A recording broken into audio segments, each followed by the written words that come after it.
Hey guys, what's going on? Welcome back to Why Wait. I'm Chris, and we're out here on another cold December day, getting ready for some sub-freezing temperatures coming up. And I thought I'd share a quick tip with you, maybe two quick tips. So the reason I'm hunched down to the ground here is I wanted to show you this right here in my sewer hose. And some of you guys are totally going to get this. This may be new to some of you. And sometimes it's a mixed feeling on to do this or not. What we're exactly talking about is putting a P-trap, forming a P-trap in your sewer hose line out here. Now, I always have a P-trap in my sewer hose out here.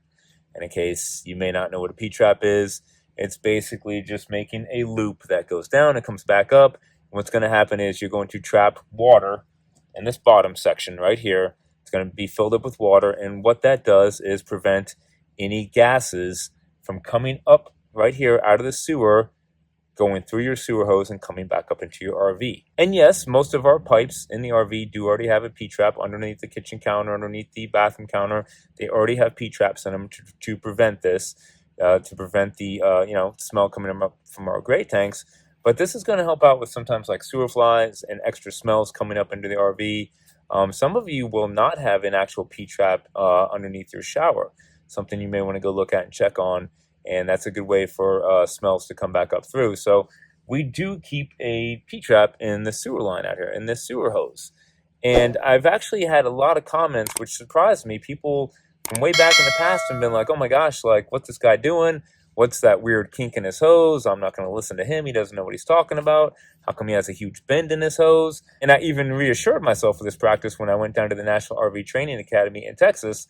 And Todd Henson down there, he said the exact same thing. He was kind of laughing at people who actually, did not do this, who do not practice doing this.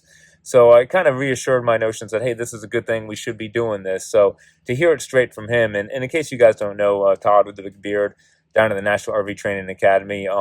Just another one of his good tips when I went down there and learned. And I thought that was pretty interesting that he brought it up too. And was really surprised by how some people have come up to him and said the same thing, that they didn't know what he was doing. They didn't understand why he had that P-trap in his sewer hose line. So, but the reason I'm out here today, and tip number 2 is, while the P-trap is all good, when it gets below freezing, you better kill that P-trap right there and take it out, because what's going to happen is everything right here filled up with water, and that little loop section is going to freeze. It's going to expand. And one, if it doesn't break and crack the sewer hose alone, it's going to basically prevent anything from flowing out. So if you were to forget about this P-trap out here, if it was going to freeze and then you go to open your black tank, well, you're going to open it up and it's going to stop right there, and it's not going to make it out into the sewer, and it's going to be all backed up into your pipes and everything in the camper. So you don't want that. So freezing temperatures, if you're going to be out in the cold,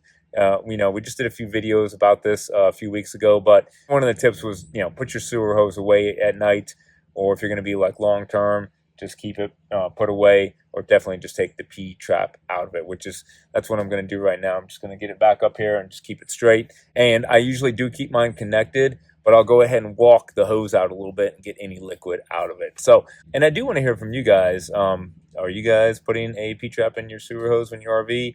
Probably mostly full-time RVers do it. Maybe if you're going out for the weekend, not that big of a deal. So I do think it's more of a full-time RVer thing. When you're more stationary, when you're in a spot for a long time, that I see more people doing it, and that I would recommend doing it. But guys, just a quick tip, go ahead, put a P-trap in that sewer hose, save yourself from anything extra stinky coming back in the RV.